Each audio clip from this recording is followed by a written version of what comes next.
నల్గొండ జిల్లాలోని నాగార్జున సాగర్లో వరుణ యాగం ప్రారంభం.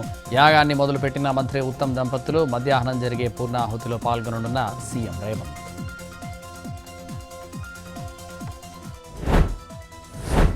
ఇవాళ ఏలూరు జిల్లాలో సీఎం చంద్రబాబు పర్యటన.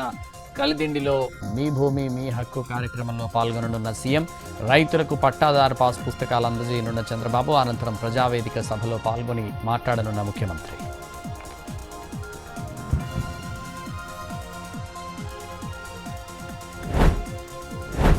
నేటితో ముగియనున్న లాల్ దర్వాజ బోనాలు. ఇవాళ అమ్మవారి ఘటం ఊరేగింపు. భవిష్యవాణి నేత్రపర్వంగా సాగుతున్న జాతర.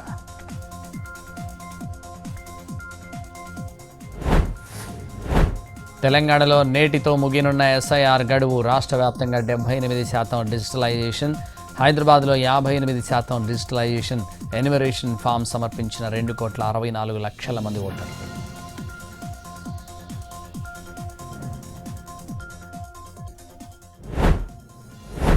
విజయవాడలో మున్సిపల్ కాంట్రాక్టర్ల సమ్మె సైరన్. నేటి నుంచి విఎంసి పరిధిలో పనుల నిలిపివేతకు నిర్ణయం.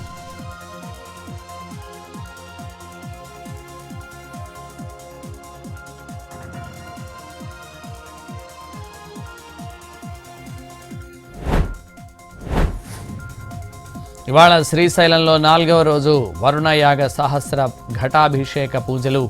ఆలయంలో ఋష్యశృంగ ఏకాదశ రుద్ర సహిత సహస్ర ఘటార్చన. మహాన్యాస రుద్ర పారాయణ కాఠక శతానువాక వేద పారాయణాలు.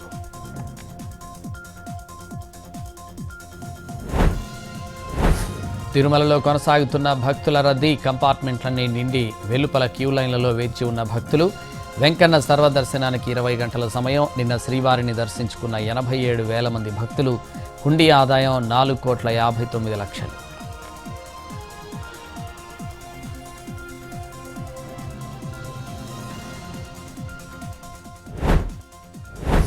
బంగాళాఖాతంలో బలపడిన అల్పపీడనం. తెలుగు రాష్ట్రాల్లో వర్షాలు పడతాయంటున్న ఐఎండీ. తెలంగాణలో 3 రోజుల పాటు ఉరుములు మెరుపులతో కూడిన వర్షాలు. ఉత్తరాంధ్ర జిల్లాలపై అల్పపీడన ప్రభావం.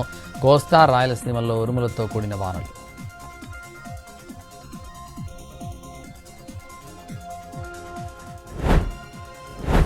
నేడు తమిళనాడు అసెంబ్లీలో రాష్ట్ర గీతంపై ప్రత్యేక తీర్మానం.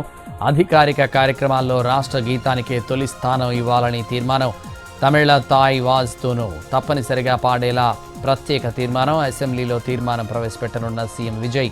విద్యా సంస్థలు ప్రభుత్వ ఆఫీసుల్లోనూ తమిళ తాయ్ వాజ్తో తప్పనిసరి.